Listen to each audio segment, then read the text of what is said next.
వేసవి కాలం సెలవుల సీజన్ కావడంతో మనలో చాలా మంది తరచుగా పిక్నిక్లకు విహారయాత్రలకు వెళ్తూ ఉంటారు. దూర ప్రయాణాలు కూడా చేస్తూ ఉంటారు.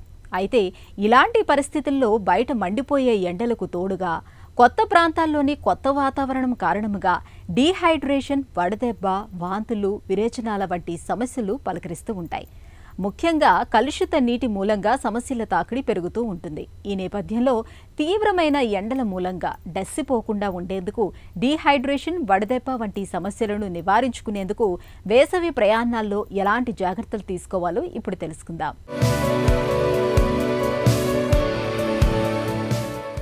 వేసవిలో బయట ఎంత ఎండలు మండిపోతున్నా సరే, సెలవుల సీజన్ కావడంతో పిల్లల కోసం, పిక్నిక్ల కోసం అడపాదడపా ఇంటి నుంచి కాలు బయట పెట్టక తప్పదు, తరచూ ప్రయాణాలు చేయక తప్పదు. ఇలాంటప్పుడు ఎండల బారిన పడి డీహైడ్రేషన్, వడదెబ్బ, విరేచనాల వంటి సమస్యల తాకిడికి గురవుతుంటారు మనలో చాలామంది. అయితే ప్రయాణాల్లో కొన్ని ప్రత్యేక జాగ్రత్తలు తీసుకోవడం ద్వారా వేసవి ఇక్కట్లను మనం చాలా వరకు అధిగమించవచ్చు. ముఖ్యంగా ప్రయాణాలు చేయవలసి వచ్చినప్పుడు వాతావరణం కాస్తంత చల్లగా ఉండే ఉదయపు వేళల్లో కానీ లేదా సాయంత్రం వేళల్లో కానీ బయలుదేరడం మంచిది. ప్రయాణానికి బయలుదేరే ముందు బాగా నీళ్లు తాగడం మంచిది. తప్పనిసరిగా నీళ్ల బాటిల్ని వెంట ఉంచుకోవాలి. దాహం వేసినా వేయకున్నా తరచూ కొద్దిగా నీళ్లు తాగుతుండాలి. పిల్లలకు, వృద్ధులకు ఈ జాగ్రత్తలు మరీ అవసరం.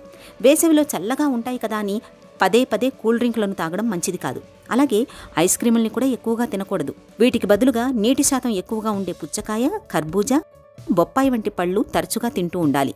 ప్రయాణాల్లో తప్పనిసరిగా గ్లూకోజ్ పౌడర్ని వెంట ఉంచుకోవాలి. నీరసంగా, అలసటగా అనిపించినప్పుడు కొద్దిగా గ్లూకోజ్ను చప్పరించడం వల్ల శరీరానికి తక్షణ శక్తి లభిస్తుంది. తడిగా ఉన్న టవల్స్ని, నాప్కిన్స్ని వెంట తీసుకెళ్లాలి. తడి టవల్తో తుడుచుకోవటం వల్ల వేడి, ఉక్కపోతల నుంచి మంచి ఉపశమనంగా ఉంటుంది. ఇక ప్రయాణాల్లో ఉన్నప్పుడు మసాలాలతో కూడిన భోజనం కన్నా సాత్విక ఆహారాన్ని తీసుకోవడమే మేలు. ఈ జాగ్రత్తలు ప్రయాణాల్లో వేసవి ఇక్కట్లను చాలా వరకు నివారిస్తాయి.